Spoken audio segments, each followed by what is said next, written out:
tiroides, ¿ya?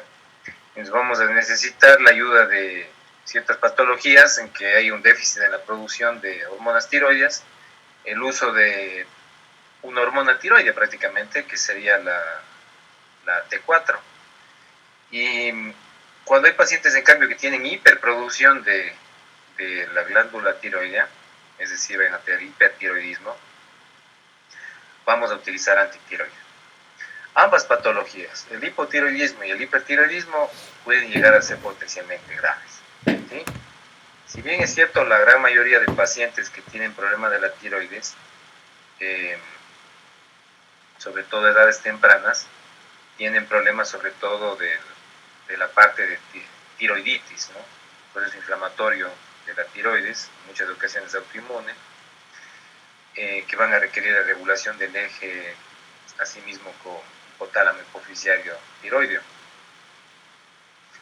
Pero existen otras patologías graves, como por ejemplo pacientes que tengan hipertiroidismo, que puede llegar a ser hipertiroidismo grave, y que si el paciente no se trata de manera adecuada, se mueren con hipertiroidismo, ¿sí? Que se llaman tormenta tiroidea. Cuando el paciente hace una tormenta tiroidea, lamentablemente a veces, como saben decir la frase, después de la tormenta viene la calma. Cuando viene una tormenta tiroidea, es decir, una tormenta en el equipo médico, ¿sí? Con el paciente, que se convierte en eso, o sea, en un proceso de tormenta, hagamos esto, otro así, una cantidad de cosas tremendas, y que lamentablemente la mayoría de ocasiones las tormentas tiroideas terminan en la calma, pero la calma con la muerte del paciente. Así termina la tormenta. Así es que nosotros debemos tratar ambos casos bien, y nosotros como médicos generales nos va a tocar ver, todos ustedes de médicos generales les va a tocar recetar a sus pacientes. Probablemente en el consultorio en que viene la patología crónica, que les piden que ustedes descarguen medicación, o ustedes están ayudando a los tratantes con los que están trabajando o haciendo su pasantía, su rotación, y les toca también descargar una de los dos, o tiroides o antitiroides. Entonces, hay que acordarse de las consideraciones que tiene cada uno de ellos. Entonces, aquí tenemos el hipotiroidismo, pues puede darse de diferentes maneras, ¿no? Un paciente que puede tener un bocio como este, o, por ejemplo, esta chica, se le ve que no está tan mayor, y si tiene ese tremendo bulto ahí en la tiroides, pues habría que estudiar cuál es su problema, ¿no? Si es que es un hipertiroidismo, o es una tiroiditis, o es un hipotiroidismo. Pero como le vemos ya que está delgada, la foto no se ve el demás cuerpo, pero sí se ve que está delgada, parecería más bien que esta podría ser un hipertiroide. Pero la imagen en sí queda como para ver este bocio, que es la imagen, acordamos de la tiroides, que pues ya casi no tenemos muchos problemas ahora de hipotiroidismo por problema de la falta de yodo en la dieta, la falta de sal yodada, que hasta hace un tiempo atrás era una de las principales causas de bocio en nuestro país, pues hace 3 décadas prácticamente, que casi esta patología del bocio por falta de yodo en la sal casi ya no existe, ¿no? Por ahí existen unos cuantos pacientitos que andan por la calle todavía, que son del campo, no sé si les han visto, que son unos chiquititos nomás, muy pequeñitos de estatura, con una facies, carita un poquito especial, como si fueran, que estuvieran en un momento de relax, así medio la cara como inexpresiva, y que tienen una tremenda pelota en su cuello, que es un bocio. Entonces ellos sí son medio gorditos también, ¿no? Sí son por un hipotiroidismo, por falta de producción de hormona tiroidea, porque se ha dañado la glándula por la falta de yodo en la sal. En cambio existen otras, como por ejemplo estas chicas jóvenes, que sobre todo en la patología esta está relacionada con el sexo femenino cuando es joven, que hacen tiroiditis. Entonces, en el caso de los hombres, muy pocos darán tiroiditis, en que crece la glándula tiroidea, pero no por respuesta al hipotiroidismo, sino porque hay un proceso inflamatorio en la tiroides. ¿Ya? Y por lo general son tiroiditis autoinmunes, o como la famosa está también tiroiditis de Hashimoto, por ejemplo. ¿Ya? Entonces podemos tener el crecimiento de tiroides tanto en hipo como en hipertiroidismo. ¿Sí?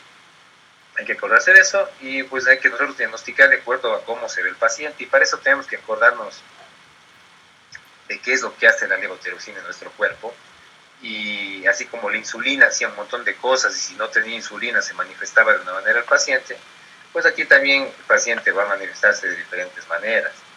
Aquí está el que les decía estas fases. Si ven, no sé si se han visto por ahí por la calle, saben a ver unos dos, creo que son incluso una pareja, no sé si se han visto aquí en Cuenca, por el centro, creo que andan unos chiquititos nomás, que andan pidiendo dinero, usan así una ropita del campo, andan pidiendo plata ahí en la esquina, y son así, tienen esta misma fase, ¿sí?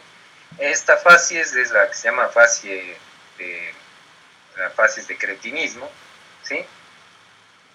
Y viene el término de que a veces cuando quieren insultarlos dicen no seas cretino, ¿no? Es que quiere decir como que no seas bobo, así no seas como retrasado.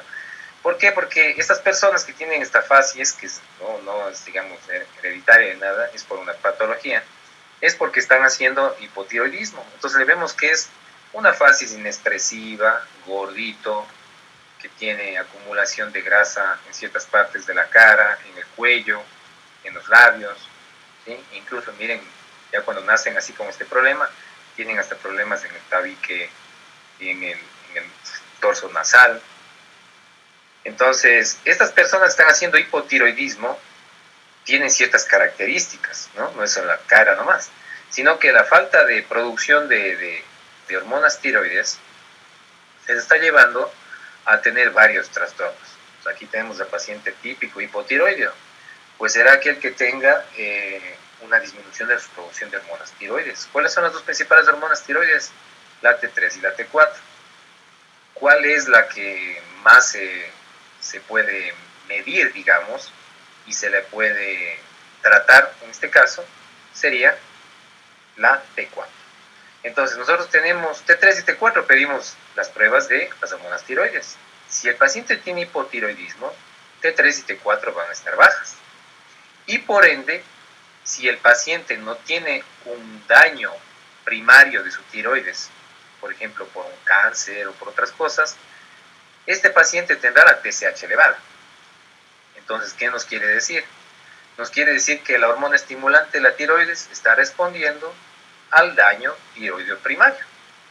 En cambio, si el paciente tiene un problema desde más arriba, desde el eje hipotálamo hipofisiario, si tiene un problema en la hipófisis, y no tiene TSH, no tiene T4 o T3 adecuadas, y también la TSH está baja, nos dice que el problema no es de la tiroides, sino que el problema es de más arriba, es de la hipófisis o del hipotálamo, ¿ya? Entonces, el paciente típico hipotiroideo de causa tiroidea es el que no produce hormonas tiroides, están bajas, y que sube la TSH en respuesta o tratando de compensar esta baja de hormonas tiroides. ¿Cómo se le va a ver al paciente hipotiroideo?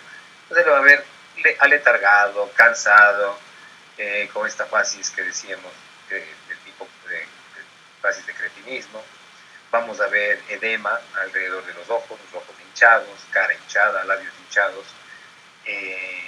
bradicardia, ¿sí? Empezamos a meternos ya con varios sistemas, ¿sí? Obeso, tiene una tendencia a la obesidad tipo centrípeta, en el que vemos que no es solamente que está gordito, sino que vemos que es toda una obesidad, que no está solamente guatoncito, sino que todo su cuerpo mismo se lo ve aumentado de peso.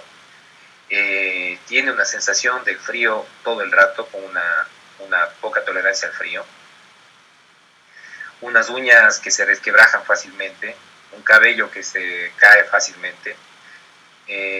Pues nos ponemos a analizar, le decimos a ver qué pasa, hacemos siempre una prueba de TSH y T3, T4, y resulta que el paciente ha sido hipotiroideo. ¿Ya?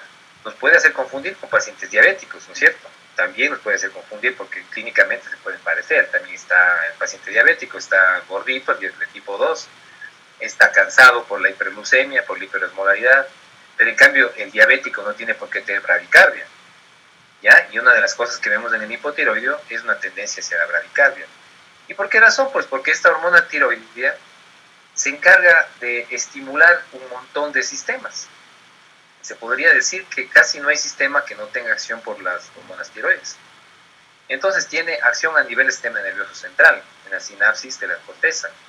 tiene acción a nivel de hormona del crecimiento, tiene acción a nivel de la piel, tiene acción a nivel del corazón, produciendo estímulo para la respuesta adrenérgica, tiene acción en el metabolismo de los lípidos, tiene acción en el metabolismo de las proteínas, tiene una ayuda de acción para la respuesta a la insulina, o sea, una respuesta sistémica. Y el paciente asimismo se va a manifestar de forma sistémica con diversos signos o síntomas. ¿Cuál es el tratamiento para el paciente hipotiroideo? Levotiroxina. ¿Tenemos levotiroxina en nuestro país? Por supuesto, es uno de los medicamentos de cuadro nacional básico y que la tenemos, ¿no? Entonces aquí, si tenemos en los centros de salud, nos van a dar la levotiroxina de diferentes marcas, la mayoría de veces genérica, y si tenemos dentro de la parte privada, tenemos nombres comerciales, tenemos por ejemplo levotiroxina de Eutirox, o sea, de la Merck, se llama Eutirox, tenemos de MK, tenemos de otra que se llama Tiroxin, que es otro laboratorio, pero todas van a venir en presentaciones similares, que van a ser en tabletas en microgramos. ¿Y por qué razón en microgramos? Porque la cantidad que necesita un paciente de este medicamento es en eso, en microgramos. Eso quiere decir también que nosotros, si ya vemos microgramos, ¿qué índice terapéutico tendrá este producto? ¿Estrecho o amplio? ¿Perdón? Estrecho. Estrecho, así es, muy bien. Tiene un índice terapéutico estrecho. Entonces, la dosis que debemos saber en el paciente siempre se va a empezar con la dosis más baja para progresivamente subir las dosis. Ya vamos a ver un momento la dosis, ¿ya? Y tenemos, perdón, un poquito. Venga, 10 segundos.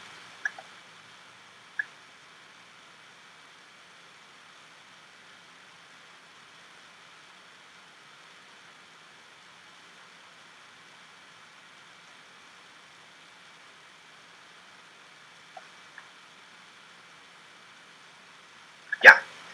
Bueno, en cambio, el paciente hipertiroideo va a ser aquel que se va a observar, un paciente en cambio anda ansioso, que no tiene esa fase de tipo cretina, como vimos en ese momento, sino más bien que llama la atención una característica que es el exoftalmos, es decir, unos ojos como muy grandotes, unos ojos saltones, unos ojos que se salen de sus cuencas y que no son de familia, porque hay mucha familia que tiene los ojos así. Entonces, los pacientes tienen esa razón, ¿por qué? Porque pierden parte del tejido, ¿sí? Del tejido conectivo retroocular. Entonces, se ve como que tuviera esta zona, ¿sí? Como que fueran los ojos más grandes, realmente no son más grandes, sino que los párpados se han hecho párpados de menor tamaño en relación a los ojos, ¿ya? Y se ven los ojos así como más grandes. El paciente está nervioso, taquicárdico, todo el rato con una sensación como de calor, sudoración, tembloroso. Entonces, ¿qué nos puede hacer pensar? Como que fuera un paciente ansioso, ¿sí? Nos podría hacer pensar como que fuera un diabético tipo 1, nos podría hacer pensar como que es un paciente con algún trastorno ansioso depresivo, ¿no es cierto? Pero empezamos a ver más cosas, vemos taquicardia, vemos que tiene ese problema de alteración de todo el rato que está como con calor, que tiene muchas ganas de comer y vuelve a bajar de peso, que no tiene insomnio, ya, decimos hagamos unas pruebas, ¿no? Para que no sea un problema de ansiedad. Tenemos además los ojos, nos llama la atención en estos octavos. Pedimos T3, T4, TSH y vemos que la T4 está alta y que la TSH está baja. Este es un paciente hipertiroideo que va a requerir medicamentos antitiroideos. Y ahí tenemos los dos medicamentos. O si es que el cuadro es más grave, necesitará hacerse una cirugía, sacarse parte de la tiroides, si no es toda, y utilizar también en ciertas ocasiones yodo radioactivo. Entonces vemos que pues ahí están las propuestas de medicamentos que vamos a tener para nuestros pacientes. Así es que veamos medicamentos. Bueno, entonces tenemos levotiroxina, que es el medicamento que más vamos a utilizar en estos casos. ¿Por qué razón? Porque la mayoría de pacientes de problemas de tiroides tienen un problema de tiroiditis o de hipotiroidismo, la gran mayoría. Y un pequeño porcentaje tienen hipertiroidismo. Entonces, la mayoría van a estar tomando levotiroxina. Incluso hay ciertos pacientes que tienen una tiroiditis en que no tienen siquiera hipotiroidismo ni hipertiroidismo, solo tienen tiroiditis, ¿ya? Obviamente eso es un tratamiento, digamos, un diagnóstico diferente, ya no solamente TSH, T4, sino también anticitrulina, anticuerpos de tiroides, bueno, más cosas que ya no van al caso. Entonces, el médico le diagnostica y dice que tiene una tiroiditis, ¿ya? Personas jóvenes, la mayoría mujeres, pero la TSH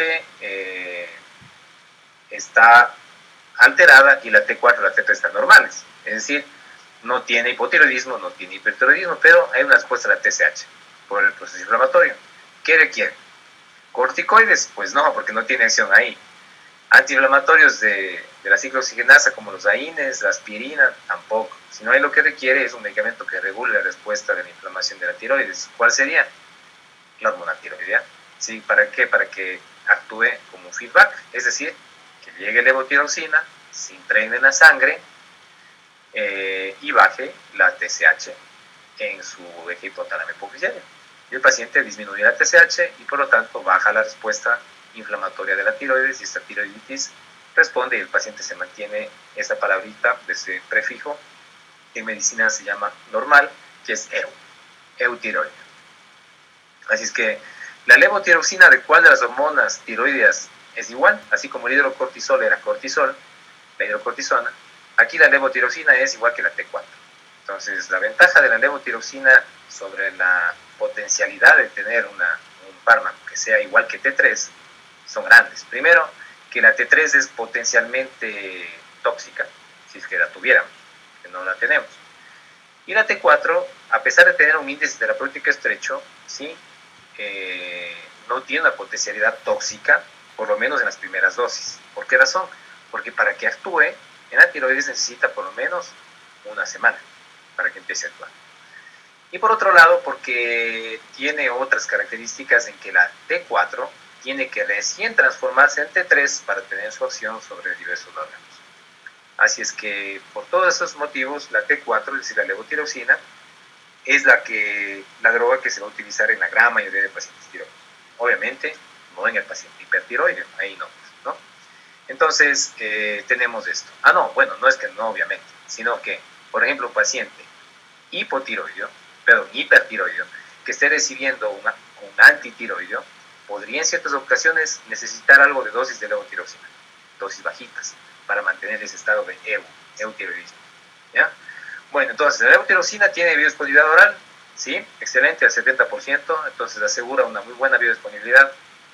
Es un fármaco fácil de tomar, necesita una sola vez en el día, se lo recomiendo unos 30 minutos antes del desayuno para que no se ingiera con comidas, porque lo que sí tiene es un pequeño problema, que si se utilizan con ciertas comidas, mejor dicho, se lo ingiere con ciertas comidas, por ejemplo lácteos, o alguien que tome justo antiácidos en esas horas, disminuye su absorción.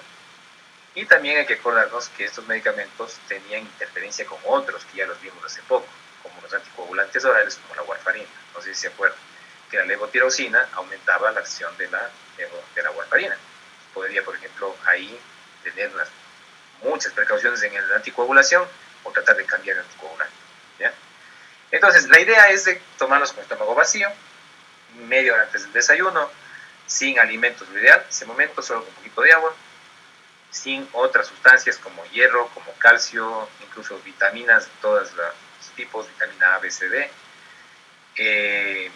No tomar con antiácidos, además que el medicamento no produce molestia a nivel del estómago, si es que tenga gastritis. No tomar con otras sustancias como para las úlceras, como el sucralfato. No tomar con inhibidores de protones. Alguien dice, yo tengo gastritis, me va a dar ahora levotiroxina y quisiera que me proteja el estómago y le dan con omeprazol, por decir. Disminuye la absorción, no asegura la disponibilidad, no se da el efecto. Ya, la vida media es de 6 días, chicos. Entonces, quiere decir que si un paciente deja de tomar un día, por ejemplo, la dosis que le tocaba el martes, no la tomó, se olvidó, ¿ya? Y se acuerda en la noche. Y se le ocurre tomar en la noche y también la dosis de mañana en la mañana. Lo más seguro es que va a ser un efecto como un hipertiroidismo temporal, ansiedad, taquicardia.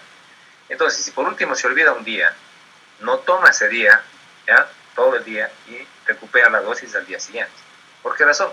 Porque la vida media es larga y este paciente, para que empiece a tener falta, mejor dicho, tenga signos o síntomas que indiquen que el medicamento ya no está actuando, va a tener que pasar por lo menos, ¿sí? Por lo menos una semana para que empiece a tener estos déficits del fármaco. Así es que si se pasa una dosis, obviamente la idea no es que esté pasando siempre la dosis, pero no es que se toma en la noche o en la tarde y al día siguiente, ¿sí? Por si acaso, si tienen un paciente tiroideo. Y también algunos esquemas que incluso en Europa se utilizan, que se utiliza una sola dosis en la semana. ¿Cuál es el riesgo de esas dosis unisemanales? Es que probablemente, como es una dosis más alta, en las primeras horas el paciente puede hacer algunos signos de hipertiroidismo. Ahí se elige sobre todo cuando el paciente no es cumplido, cuando se olvida cada rato de tomar el medicamento, cuando dice que no quiere tomar todos los días, así. Pero en nuestro medio realmente se recomienda que tome todos los días, ¿sí? De lunes a domingo, una vez en la mañana antes del desayuno. El medicamento puede actuar interfiriendo con el metabolismo de otros fármacos. Ya dijimos la warfarina, aumentan el metabolismo de la warfarina, aumentan la acción de la warfarina, de hecho. Y por ejemplo, con la carbamazepina, con la fenitoína, con los estrógenos, disminuye los niveles plasmáticos. Imagínense una chica tomando levotiroxina y que esté tomando anticonceptivos que tengan estrógenos y progesterona. En el caso de que tenga estrógenos, va a disminuir su efecto y podría quedar embarazada con un embarazo no deseado. ¿Ya? Además que hace un rato dijimos de los corticoides que tenían un potencial teratogénico bajo y que tenían un potencial de alteración en el mismo feto del eje suprarrenal. Se utiliza corticoides en el embarazo. Aquí en la levotiroxina, como una gran mayoría de estos pacientes son jóvenes, son mujeres, están en edad fértil, tienen que saber que cuando quieran quedar embarazadas, ¿sí? Deben hacerlo más bien de manera planificada. ¿Y por qué razón? Porque incluso cuando estén embarazadas hay que hacerse los niveles de TSH para ver cómo están, y dependiendo de sus niveles, la especialista, o el médico general, recomendará subir la dosis del producto. Entonces nosotros como médicos generales, ¿qué nos pudiera tocar, por ejemplo, el grupo de médicos generales en estos pacientes?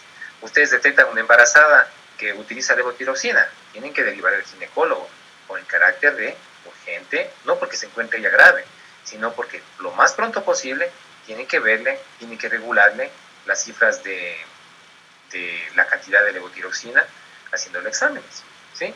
Para ver cómo está la T4, la T3 y la TSH, y dependiendo de eso, ver si necesita subir la dosis. ¿Por qué razón? Porque en el embarazo va a existir una necesidad más alta de hormona tiroide.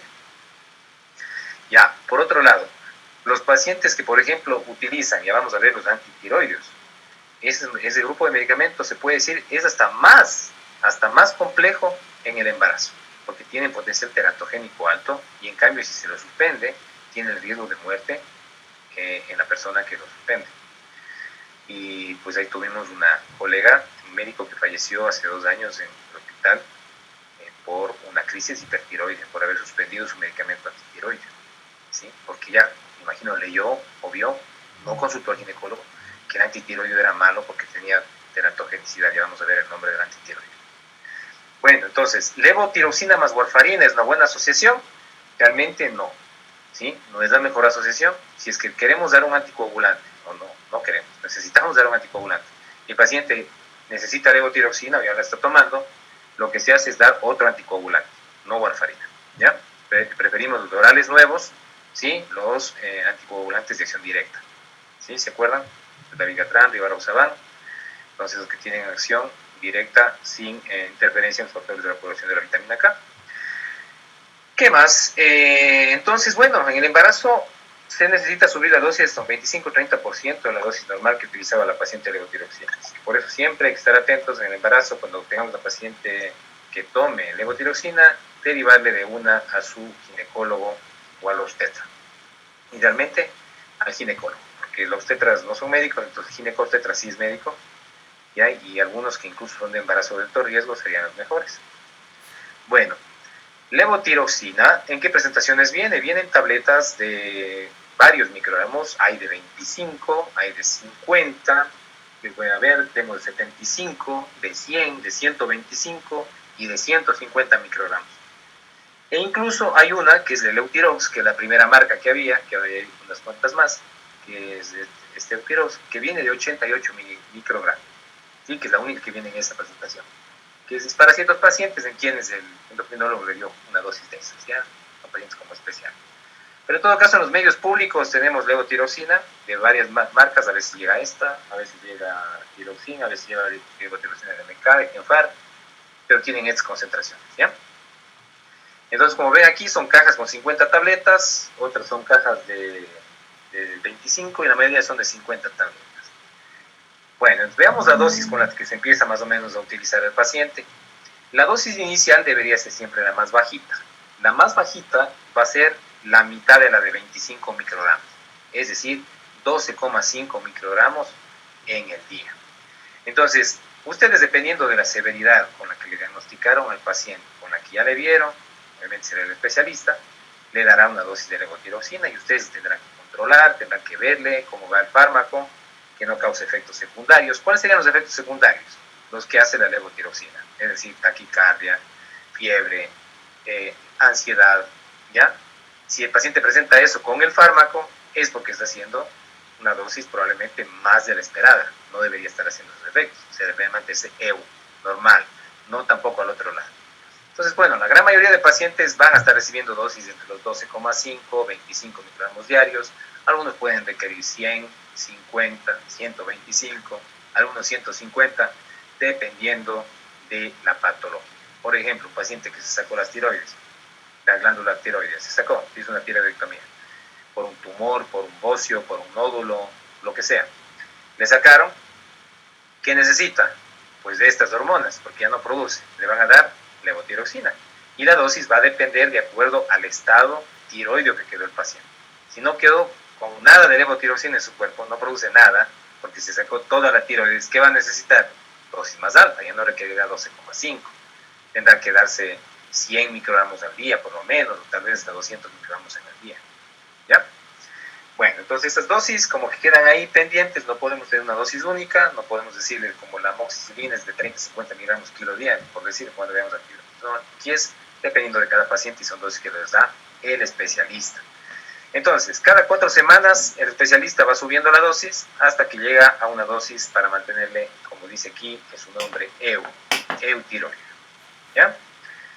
Bueno, entonces eso con la levotiroxina, ¿sí? Sin lácteos, sin otros fármacos, solito 30 minutos antes del desayuno, una sola vez en el día y la dosis dependiendo del estado tiroideo del paciente para mantenerlo en estado de equilibrio. ¿Cuándo está en equilibrio? Cuando la T3 y la T4 estén en cantidad adecuadas en sangre y cuando, sobre todo la T4 para medir directamente la levotiroxina, y cuando la TSH, que estaba alta, haya bajado. Rafaela. Doctor, después de tomar la medicación, ¿en cuánto tiempo le decimos a la persona que puede, por ejemplo, desayunar en caso de porque tiene que ser con el estómago vacío? Toma con el estómago vacío y en media horita ya puede desayunar. Ya, gracias, doctor. Esa es la cosa. Muy bien, entonces, los antitiroideos tenemos dos medicamentos que serían los propios antitiroideos, que son esos dos. El tapazol, nombre comercial, del metimazol, ¿sí? Que no hay que confundirse con metamisol, que es un antiinflamatorio. La novalgina, ¿has escuchado la novalgina? Ese es metamisol. Este se llama metimazol, ¿ya? Metimazol o tiamazol, que el nombre comercial es el tapazol, que de hecho nosotros en nuestro medio tenemos solo tapazol, no tenemos más, entonces, pero nunca damos el nombre comercial en la receta, ya saben, ¿no? Siempre el nombre genérico, metimazol, tiamazol, también se puede poner. Ya, viene en tabletas de 5 miligramos. El otro antitiroideo es el propiltiuracilo. Ambos, los dos medicamentos pertenecen a una familia, que son la familia de las tioamidas. ¿Ya? Ya vamos a ver lo que hacen. Entonces, estas tioamidas lo que hacen es directamente obstaculizar la acción de la hormona tiroidea en los diferentes órganos y también disminuyen la producción directamente de hormona tiroidea. Entonces van a tener un efecto doble. La ventaja de estos productos es que se los puede utilizar por vía oral cuando el paciente no está tan grave. Y también la ventaja es que se puede utilizar por vía venosa cuando el paciente está muy grave. Tenemos en tabletas y en ampollas. Entonces, la otra tioamida es el propiltiuracilo, ¿sí? Que viene también en tabletas y viene de 50 miligramos. Ya vamos a ver las dosis. Diga, Rafaela. Ay, no, doctor, me quedé con la mano. Ok. Ya, entonces tenemos que, miren en el embarazo. En el embarazo son categoría D. ¿Qué quiere decir eso? Rafaela, de nuevo. Que no se debe de dar en el embarazo. Perfecto. Que no se debería dar es X. Ahí sí, no le debemos dar jamás. Categoría D es que en lo posible no deberíamos dar, porque sí existe evidencia de efectos teratogénicos, pero que si es que se requiere, deberíamos usarlos. En este caso, si el paciente es un hipertiroideo, ¿ya? Y ya estábamos utilizando el fármaco, como ya lo estaba utilizando esta paciente embarazada, que en este momento acaba de descubrir que está embarazada, que no planificó su embarazo, lo cual debía haberlo hecho, y no planificó y quedó embarazada, ¿ok? Y estaba tomando metimazol, aquí está. ¿Qué va a pasar con esta persona? Pues esta persona no debe suspender el fármaco, porque si suspende el fármaco, en el lapso de unas 2 semanas, 3 semanas, se gatilla nuevamente el hipertiroidismo y le da una tormenta tiroidea. Entonces, la idea de estos productos es que durante el embarazo es categoría D, sí, así es. Pero si la persona estaba ya utilizando el fármaco porque se lo requería, porque tenía un hipertiroidismo que requirió dar un producto como estos, lo que se tiene que hacer es continuar con uno de los dos productos. Y lo que se hace es, en el primer trimestre, ¿sí? Se va a escoger al propiltiuracilo para suspender el metimazol si ya estaba tomando esto desde antes. Porque el metimazol, diamazol, tiene un potencial teratogénico más alto que el propiltiuracilo en el primer trimestre. Entonces, por ejemplo, la chica esta estaba tomando metimazol, suspende el metimazol e inmediatamente el mismo día le cambiamos a propiltiuracilo, ¿ya? Y esta persona se va a tratar de mantener eutiroide durante todo su embarazo, que es un embarazo de alto riesgo, por supuesto. Entonces, se mantiene con propiltiuracilo el primer trimestre, pasa el primer trimestre y le volvemos a pasar a metimazol, porque en cambio, pasado un trimestre, el propiltiuracilo en el embarazo tiene el riesgo de producir insuficiencia hepática. Entonces, ven cómo es una cuestión bastante compleja y por eso que nosotros como médicos generales debemos saber qué son estos productos. No los vamos a recetar realmente, pero debemos saber qué son, qué es lo que conllevan el paciente y cómo puede venir otro paciente complicado con uno de sus productos o por la suspensión de los mismos. Ya entonces en el embarazo categoría B.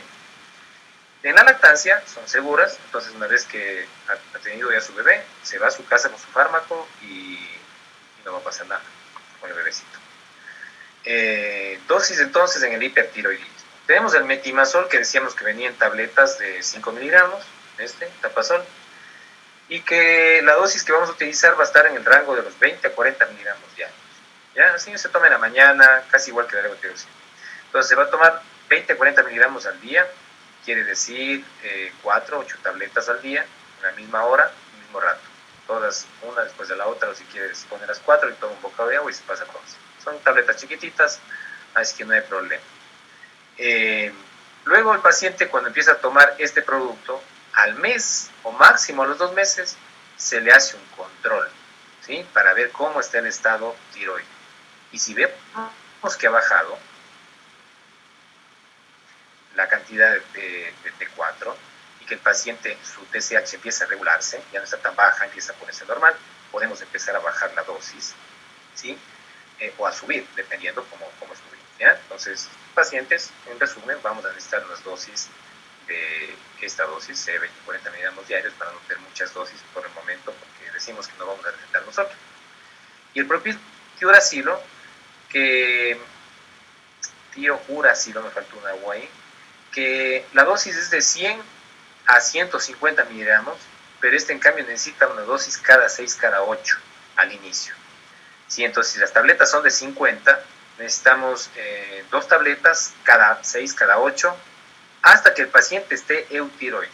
¿Y cuándo vamos a saber? Pues tenemos que hacer con el propiltiuracil un examen cada semana máximo para empezar a medir cómo va. Tiene su pequeñito problema, digamos, necesita más exámenes. Y sobre todo porque necesita una dosis de carga inicial de varios días hasta que adquiere el estado eutiroideo. Y una vez que se mantiene eutiroideo, pasamos a una dosis más bajita, que sería de 50 a 150 miligramos al día. En tu paciente en su casa podría estar tomando de 20 a 40 miligramos diarios de metimazol, o en promedio 50 a 150 miligramos al día de propiltiuracil. ¿Sí? Entonces, si el paciente está en cambio en una tormenta tiroidea, que es que toda la tiroides se gatilla, se explota prácticamente y empieza a producir una cantidad de T4 y T3 tremenda, y el paciente empieza a hacer todo lo que es una tormenta tiroidea, que decimos que es un cuadro potencialmente fatal, en el paciente que nomás hace taquicardia severa, hace obviamente ansiedad, hace hipertensión brusca, ¿sí? Un trastorno de agitación psicomotriz tremendo, hace acidosis metabólica severa y se muere por una de esas, ¿sí? O por la taquicardia, o por la hipertensión, o por la acidosis metabólica. Entonces, ¿qué necesitamos? Pues obviamente tratar esas cuestiones que están ahí, tratar de bajar la frecuencia cardíaca, tratar de contrarrestar la acidosis metabólica. Pero por más medicamentos que mandemos a esos problemas, si no le diéramos, sabiendo que es un hipertiroidismo, una de estas drogas que son los antitiroides, el paciente no va a mejorar. Y en ocasiones, cuando ya la tormenta estuvo muy avanzada, ya no es suficiente los fármacos, por más vía venosa que utilicemos, el paciente igual fallece. Así es que bueno, entonces, ¿qué es lo que tenemos que hacer en el caso de que exista una tormenta tiroidea? ¿Ya? Pues lo primero que vamos a utilizar va a ser, o a tratar de controlar el proceso desencadenante, o sea, si fue una infección, por ejemplo, o si está con un proceso de una infección sistémica, una sepsis, o en este caso, si quedó embarazada, ¿ya? Y suspendió el medicamento, es otra de las causas más terribles, ¿no? Cuando suspendió el fármaco. Entonces, ¿qué debemos hacer en este caso? Pues tenemos las opciones de utilizar los fármacos que decimos, o también de utilizar, incluso si pudiéramos, estando en un hospital de especialidades, utilizar yodo radioactivo, ¿ya? Pero pues eso se necesita ya del especialista de endocrinología. Entonces nosotros ahí como médicos generales pudiéramos actuar con un fármaco para estos procesos, ahí estamos en la obligación de sí utilizar estos fármacos. Entonces, ¿cuáles son estos fármacos? Yo ya les he quitado la dosis de los fármacos en la tormenta tiroidea, porque pues son como más para el tratamiento de especialidad, pero sí sería bueno de que ustedes supieran y tengan en su cabeza que cuando tengan un paciente con tormenta tiroidea, con estos signos de acá, de que está potencialmente, se podría morir en una tormenta tiroidea, solamente el antecedente que estaba tomando antitiroidea y que suspendió el fármaco y le ven con taquicardia, con hipertensión, con ansiedad, con diaforesis, con signos de acidosis metabólica, respiración rápida, tienen que mandarle inmediatamente al hospital de especialidades, ¿sí? No pueden quedarse con ese paciente en un centro de salud básico. Primero, porque en el centro de salud básico no van a tener antitiroides vía venosa, no van a tener tapazol, no van a tener propiltiuracilo, entonces no van a poder utilizar esas dosis, ¿ya? Es una modificación que he hecho para esta clase de ustedes, estamos a distancia, para no abundar en dosis, ¿ya? Y para no perdernos en dosis que como médicos generales ustedes luego no van a utilizar. Entonces, las modificaciones, porque antes sí les dábamos todo esto y eran full dosis y tenemos 5 dosis más y más se confunden y después ni siquiera utilizan. Entonces, dejemos la cabeza para guardarnos otras dosis un poco más importantes, podría ser. Ya, eso en cuanto a este tipo de productos. No sé si tienen alguna consulta, alguna cosa que hayan leído del tema, algún comentario. Entonces nosotros de IDLICE podemos revisar en nuestro Vademecum, nos podemos ir a nuestro Vademecum. Yo aquí les voy a leer, aquí tengo propiltiuracilo. Aquí me sale que tengo tabletas de 50 y de 100 miligramos y que tengo tapazol, el metimazol de 5 miligramos. Entonces, si un paciente me hace una tormenta, yo voy a necesitar dosis altas de los productos. Al principio serán probablemente esta dosis de acá, esta dosis de aquí. Este. No, aquí está. Al inicio será una dosis alta de uno de estos productos.